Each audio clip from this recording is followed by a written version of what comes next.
Would you pay 100% more today for the same thing you bought yesterday? That's what Nexstar is demanding for carriage of WBTW and My Network TV. HTC is willing to pay a reasonable price for these stations, but these increases are not fair to our members. Plus, if we don't agree to their demands, Nexstar could keep HTC from bringing their stations to you. To learn more about how rising broadcast retransmission fees might affect you, visit htcinc.net/fair fucking price. Rising broadcast retransmission fees might affect you. Visit htcinc.net/fair fucking price. Would you pay 100% more today for the same thing you bought yesterday? That's what Nexstar is demanding for carriage of WBTW and My Network TV. HTC is willing to pay a reasonable price for these stations, but these increases are not fair to our members. Plus, if we don't agree to their demands, Nexstar could keep HTC from bringing their stations to you. To learn more about how rising broadcast retransmission fees might affect you, visit htcinc.net/fair fucking price. Your shit.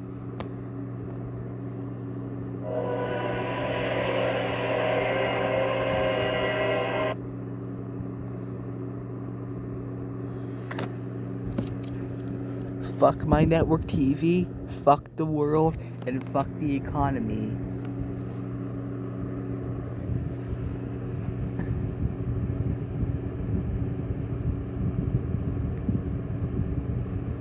Let me see what there is.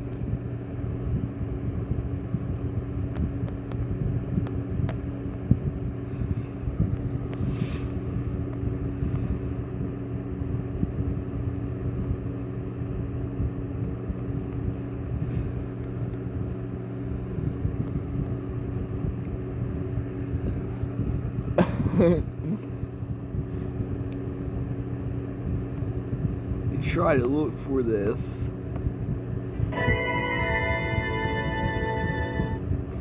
Fuck CBS and fuck NBC. They're shit channels. And also fuck Channel 4 and Central. No ITV. I don't live in British. I don't live where ITV owns.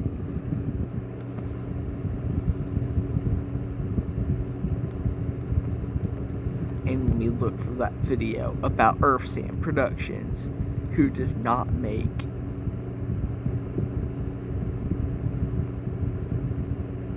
Never Ending just got Never Ending Earth at Olive Garden. Never Ending stuffed pasta starting at $11.99. No, fuck Olive Garden, they're shit. The quantity and type of mayonnaise. The machine then drops the is to load fresh bread into an automated machine. While doing so, they visually inspect the slices and remove any with holes or other flaws. The machine separates the slices in the loaf. Then, because the sandwich... No, I do not hate the Mo Bison folder. My name is Amina G. Minson, and I can do whatever I want. Star Wars.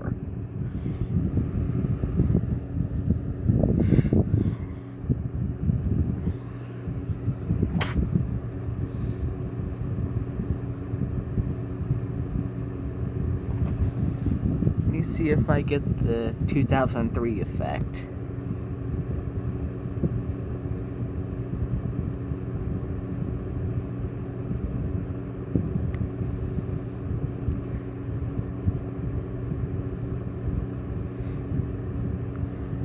Motherfucker. Requires it. An internal roller spreads melted butter.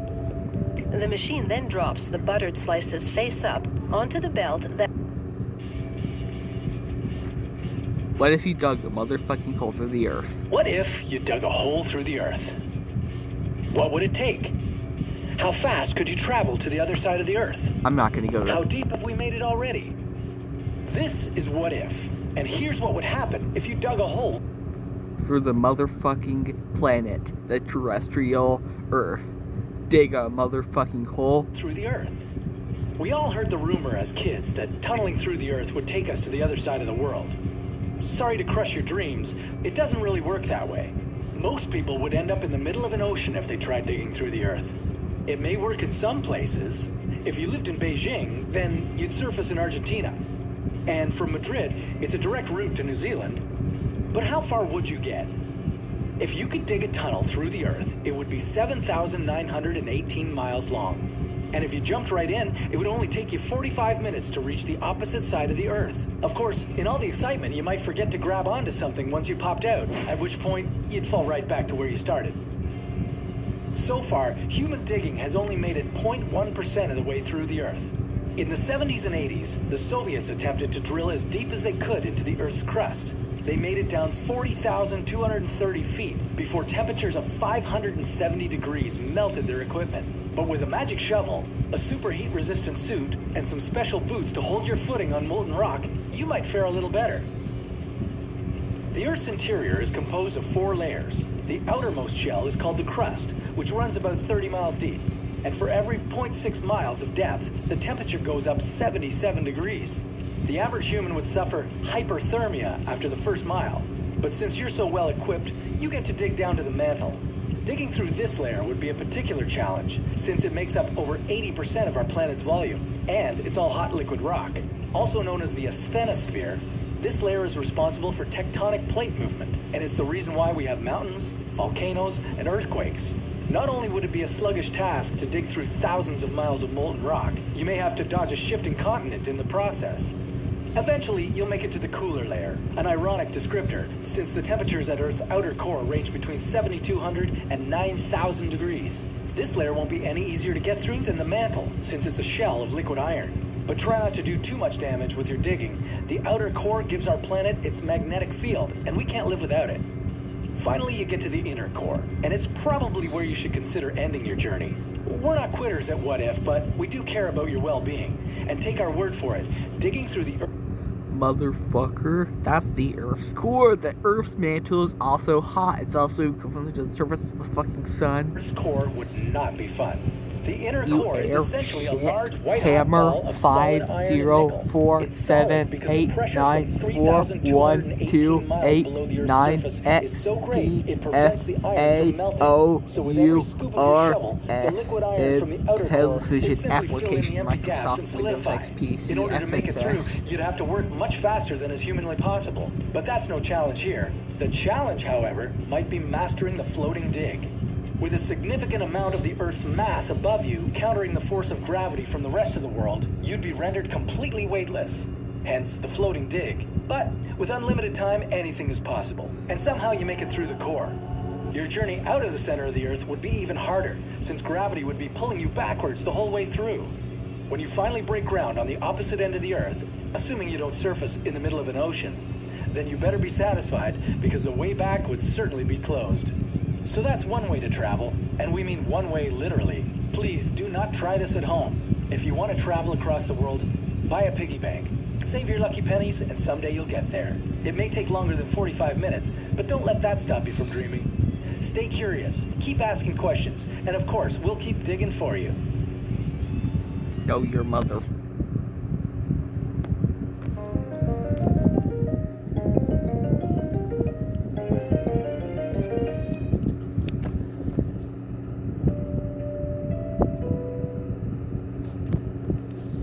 Liberty, liberty, liberty, liberty.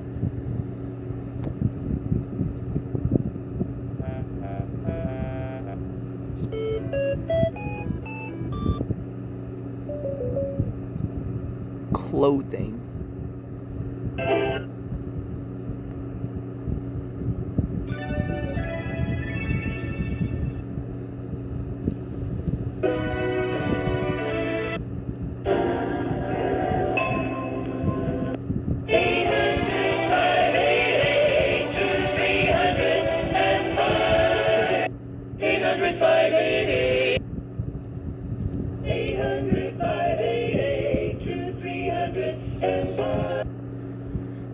Have you been injured on the job and are now unable to No, work? The fuck bills are these piling up and your companies. livelihood They is on the do line. not deserve fucking YouTube money. They're shit hammers, and they have no thank fucking shit. What if we shit, lost our shit. entire atmosphere all at once? Let's say the Earth's magnetic field took a break and allowed strong solar winds to come and strip away our protective space blanket. Would Earth instantly turn into a big lifeless rock? No, fuck the Would you radiation. still be able to breathe? Could our atmosphere ever come back?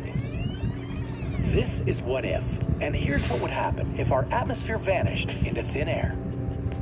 Just how important is the atmosphere to our planet? It's absolutely vital. It protects us from asteroids and solar radiation. It regulates our climate. It makes life on Earth possible. Our nearest neighbor, Mars, lost most of its atmosphere some 4 billion years ago, and look what's become of it. Once warm and wet, it ain't the planet it used to be. Its atmosphere hasn't vanished completely. There's still a very thin layer left. But have you ever heard of any life found on Mars? What exactly would happen to Earth when the atmosphere went away? Well, it's far from a happy ending. Take away the Earth's atmosphere and suddenly it would become very, very quiet. You wouldn't hear a thing. That's because sound waves are actually vibrations in the air. But no air, no sound. There's no sound in space. The Star Wars universe just isn't accurate. The sky would turn black because there would be no particles in the air to scatter the blue light of sunshine. Planes would plummet to the ground, and birds. They need air pressure to support them as they fly. Oceans, lakes, and rivers would start acting weird as well. With no atmospheric pressure, the boiling point of water would drop significantly from 100 degrees. All of Earth's water would start boiling away like a forgotten kettle. Not all of it would turn to vapor. Soon, we'd reach an equilibrium with enough vapor to prevent the water from boiling. But with zero atmospheric pressure, the water wouldn't remain liquid. What's left of it would turn into ice. Grab a winter coat, as it's going to get pretty chilly. Without an atmosphere to trap heat near the surface, Earth's temperature would drop to an average of minus 18 degrees. And temperatures would see extreme shifts between day and night. Now, slather on the sunscreen, because even with temperatures that low, you can still get sunburn. Without the atmosphere to filter solar radiation, sunbathing would become lethal. But would you even survive that long? Only if you had a pressure suit and an oxygen mask on. Without those two things, you're no longer with us. In order to inhale, your diaphragm uses the pressure difference between the air inside your lungs. Fuck diabetes.